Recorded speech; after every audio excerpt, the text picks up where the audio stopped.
What is going on? Welcome back to the channel. In this video we're fully upgrading the 1996 Subaru SVX. This is currently in this week's playlist. I'm a little bit late to this, to be fair. It came out on Thursday, but we got there in the end. So getting into upgrading the car, on the conversions for the engines, so there's 4 different options. We have the standard engine, which is 230 horsepower, 309 newton meters. We have the 2 litre flat 4 turbo, which is a Subaru engine, 278 horsepower, 394 newton meters. The 6.2 litre V8, which is 415 horsepower, 563 newton meters. And then the 4 litre flat 6, which is the Porsche engine, 493 horsepower, 460 newton meters. And then the last one is the racing 3 litre inline 6, 805 horsepower, 775 newton meters. So for this one, I think I'm going to keep the stock engine, to be fair, but put a twin turbo on it, just because I think keeping the stock engine is probably a bit different, to be honest. So moving on to the body kits, we just have the generic Forza ones, so the front lip and the spoiler, and the ability to remove the spoiler, but for this one I'm just leaving it standard. And now moving on to the wheels. For the tyres, I'll go with the slick race tyre compound. I might actually put the off-road tyres on it, to be fair. I might turn it into like a little rally car, so yeah, we'll go with the off-road tyres. And then for the width, we'll go as wide as we can on the front and the rear. For the rim style, I'm probably going to go with these Work Seeker FXs because I just think they suit the car quite well. And then for the size, I'm going to go with 18s on the front and the rear. For the track width, I'm going to go as wide as I can on the front and the rear as well.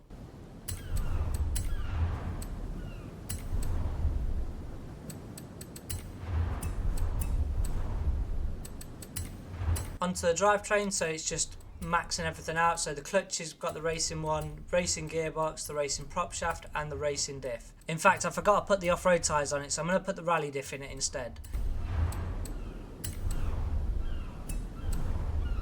And then onto the platform and handling, so the brakes, we're putting the racing ones on.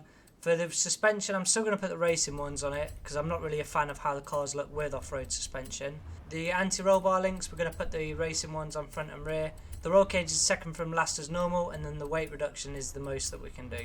Then getting into upgrading the engine, I'm just fully upgrading everything, but not putting the anti-lag turbo on it.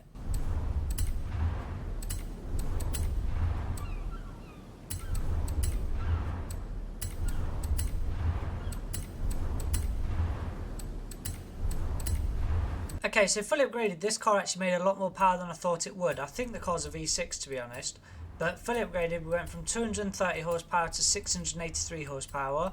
And the weight went from 1,624 to 1,340 kilo. But like I say, the 683 horsepower, that is a lot higher than I thought it would be, keeping the stock engine. Now that that's the car fully upgraded, we can move on to painting it. So on the factory colours, we have a red, a dark green, an ocean blue sort of colour, a normal blue, a darker red and then a black. However, I'm not going to go with any of these colours. I'm going to go with white for this one. And then for the wheels, I'm going to go with black. Might look a bit boy racery, but I quite like it on this car, to be fair. And then once we've finished up with all the paint, we can take the car for a drive and see what it's like.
Okay, so that's it for this video. Hopefully you enjoyed it. If you did, don't forget to hit that subscribe button.